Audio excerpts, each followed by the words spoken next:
Assalamualaikum warahmatullahi wabarakatuh. Bertemu kembali dalam kelas konstitusi, dan pada kesempatan kali ini satu topik yang akan kita bahas adalah berkenaan dengan kedudukan dan fungsi konstitusi dalam sistem ketatanegaraan. Mari kita bahas satu-satu berkenaan dengan hal tersebut. Yang pertama, soal kedudukan konstitusi. Kalau teman-teman sudah membaca berbagai literatur yang membahas kajian-kajian konstitusi, pasti teman-teman sudah mengetahui bahwa setidaknya terdapat dua kedudukan yang melekat pada konstitusi. Apa itu? Yang pertama, konstitusi berkedudukan sebagai hukum dasar. Dan yang kedua, konstitusi berkedudukan sebagai hukum yang tertinggi. Pertanyaan yang kemudian muncul adalah, kenapa kemudian konstitusi dapat berkedudukan sebagai hukum dasar, dan kenapa pula konstitusi dapat berkedudukan sebagai hukum tertinggi? Yang pertama berkenaan dengan kedudukan konstitusi sebagai hukum dasar. Perlu teman-teman ketahui bahwa hal ini setidaknya terjadi oleh karena memang konstitusi itu berisi aturan-aturan dan ketentuan-ketentuan tentang hal yang mendasar dalam kehidupan suatu negara. Hal ini juga berkaitan erat dengan hakikat daripada konstitusi itu sendiri. Pada kesempatan sebelumnya, saya telah menyampaikan kepada teman-teman bahwa pada prinsipnya, konstitusi itu dapat dimaknai sebagai sebuah aturan, baik tertulis maupun tidak tertulis, yang memuat soal aturan-aturan dasar negara.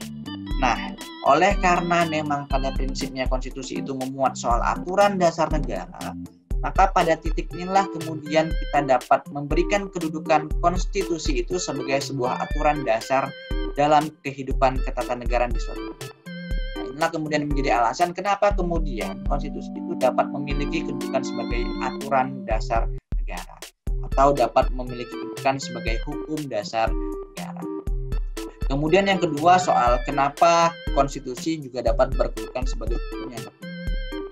Perlu teman-teman ketahui bahwa hal ini dikarenakan memang sebagai akibat daripada kedudukan konstitusi yang sebelumnya berkedudukan sebagai hukum dasar sebagaimana telah saya sampaikan kepada teman-teman semua.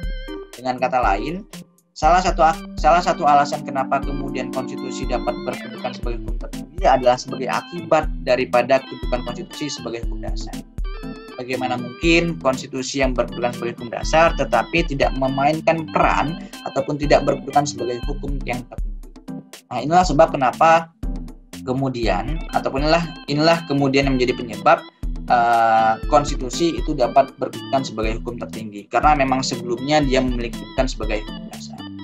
Selain itu, alasan lain kenapa kemudian konstitusi berkedudukan sebagai hukum tertinggi, karena memang di banyak kebiasaan di banyak ketatanegaraan di dunia itu menempatkan konstitusi pada kedudukan yang tertinggi jika dibandingkan dengan peraturan perundang-undangan yang lain.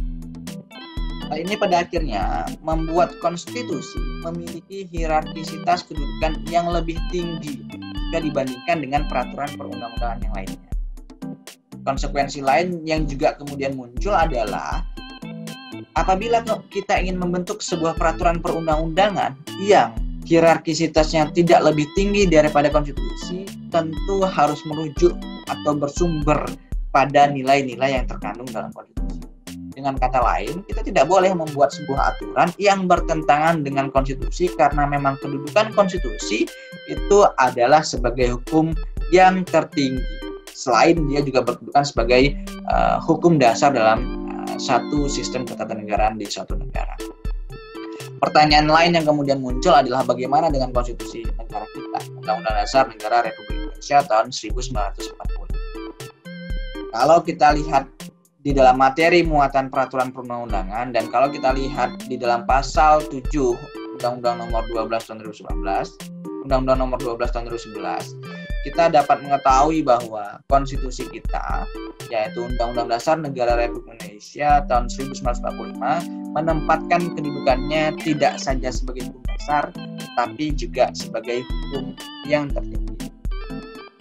Sehingganya membuat peraturan perundang-undangan yang berada di bawah undang-undang tidak boleh disusun dengan bertentangan pada undang-undang dasar. Begitu juga sebaliknya, undang-undang dasar akan menjadi sumber atas keberlakuan daripada peraturan perundang-undangan yang ada di bawah. Inilah hierarkisitas peraturan perundang-undangan sebagaimana diatur di dalam pasal 7 Undang-Undang Nomor 12 Tahun 2011 tentang pembentukan peraturan perundang-undangan. Beralih pada topik pembahasan yang kedua, yakni berkenaan dengan fungsi konstitusi. Nah, kalau kita berbicara soal fungsi konstitusi, sesungguhnya hal ini berkaitan erat dengan materi muatan konstitusi. Konstitusi akan memainkan fungsi-fungsi tertentu oleh karena konstitusi memiliki materi muatan tertentu. Itulah sebab kenapa kemudian saya mengatakan bahwa kalau kita berbicara soal fungsi konstitusi, hal ini akan berkaitan erat dengan materi muatan. Setidak-tidaknya terdapat 8 fungsi yang melekat pada konstitusi dalam kajian sistem ketatanegaraan. Apa yang pertama? Yang pertama adalah konstitusi itu memiliki fungsi sebagai alat untuk menentukan atau alat untuk melakukan pembatasan terhadap kekuasaan. Kenapa demikian? Hal ini karena memang pada prinsipnya konstitusi itu memuat satu nilai penting yang harus ada, yaitu nilai konstitusionalisme. Pada kesempatan sebelumnya saya telah menyampaikan kepada teman-teman apa itu konstitusionalisme. Konstitusionalisme itu adalah satu paham, suatu gagasan yang mengandung prinsip pembatasan kekuasaan. Atau dengan kata lain, konstitusionalisme itu adalah suatu paham atau gagasan yang mengandung makna pembatasan kekuasaan. Tidak jarang kemudian ahli yang mengatakan bahwa konstitusi yang ideal itu adalah konstitusi yang berdasarkan pada konstitusionalisme. Aturan dasar negara yang ideal adalah aturan dasar negara yang memuat nilai-nilai pembatasan kekuasaan. Maka pada titik inilah konstitusi memainkan fungsinya sebagai alat untuk menentukan atau alat untuk melakukan pembatasan terhadap kekuasaan. Fungsi yang kedua adalah sebagai alat untuk mengatur hubungan kekuasaan antar organ negara. Nah, perlu teman-teman ketahui ya bahwa di dalam konstitusi salah satu materi muatan yang diatur di dalamnya adalah berkenaan dengan organ-organ negara. Diaturlah di sana apa yang dinamakan sebagai lembaga negara inti atau main state organ. Nah, oleh karena kemudian konstitusi mengatur soal organ-organ negara itu, maka kemudian konstitusi juga harus mengatur soal bagaimana hubungan kekuasaan di antara organ-organ kekuasaan tersebut. Nah, pada titik inilah kemudian konstitusi memainkan fungsinya sebagai alat untuk mengatur hubungan kekuasaan di antara organ-organ negara tersebut. Fungsi yang ketiga adalah fungsi untuk mengatur hubungan kekuasaan antara organ negara dan warga negara. Perlu saya sampaikan juga bahwa salah satu materi muatan dalam konstitusi itu adalah hubungan kekuasaan antara negara dengan warga negara. Sehingganya memang pada titik ini konstitusi akan memainkan fungsinya sebagai alat untuk mengatur hubungan kekuasaan antara organ negara dengan warga negara. Hal ini menjadi penting agar negara tidak berlaku sewenang-wenang atas kekuasaan yang dimilikinya, dan warga negara pun merasa aman hidup dalam satu sistem ketatanegaraan, khususnya aman untuk menjaga hak-hak konstitusionalnya atas tindakan-tindakan kesewenang-wenangan yang berpotensi dilakukan oleh negara apabila itu tidak diatur di dalam konstitusi. Fungsi yang keempat adalah fungsi pemberi atau sumber legitimasi kekuasaan negara ataupun kegiatan penyelenggaraan kekuasaan negara.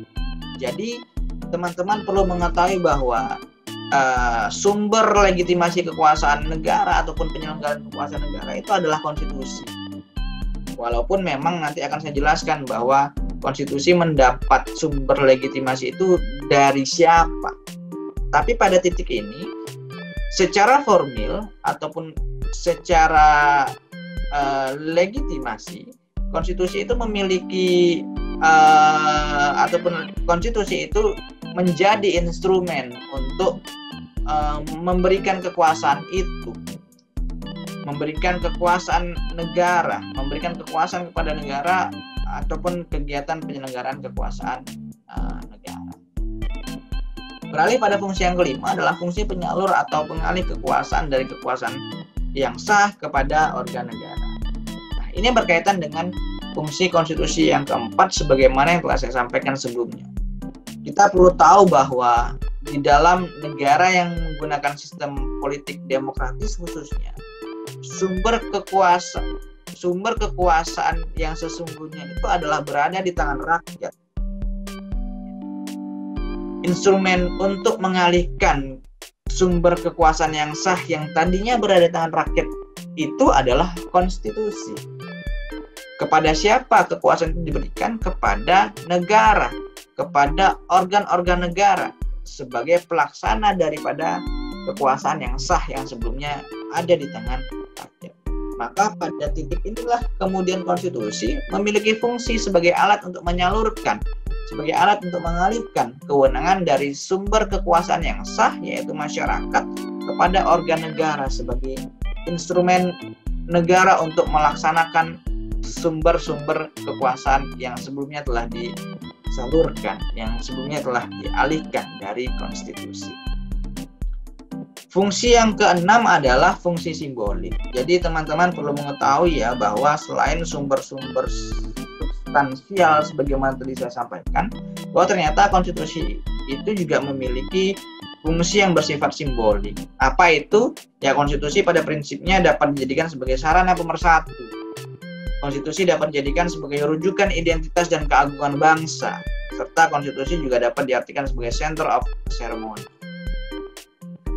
Fungsi yang ketujuh adalah fungsi sebagai sarana pengendalian masyarakat. Nah, hal ini berkaitan erat dengan fungsi hukum, karena memang dapat kita ketahui dan kita pahami bahwa konstitusi itu kan merupakan salah satu daripada produk hukum, salah satu produk peraturan perundang-undangan, sehingga memang lazim ketika kita mengatakan bahwa salah satu fungsi konstitusi itu adalah sebagai sarana untuk mengendalikan masyarakat. Mengendalikan masyarakat agar apa? Agar kehidupan masyarakat itu tetap baik dan terus menjadi baik sebagaimana ketentuan hukum yang diatur dalam konstitusi negara. Dan fungsi yang terakhir adalah fungsi sebagai sarana perekayasa dan pembaharuan masyarakat. Ini juga berkaitan dengan fungsi hukum sebagai alat untuk melakukan pembaharuan terhadap masyarakat.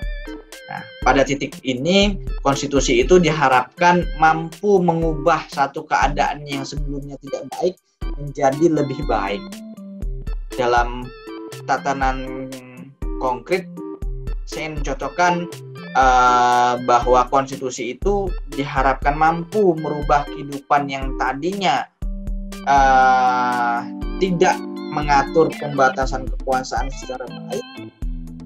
Ke depan pembatasan kekuasaan menjadi lebih baik.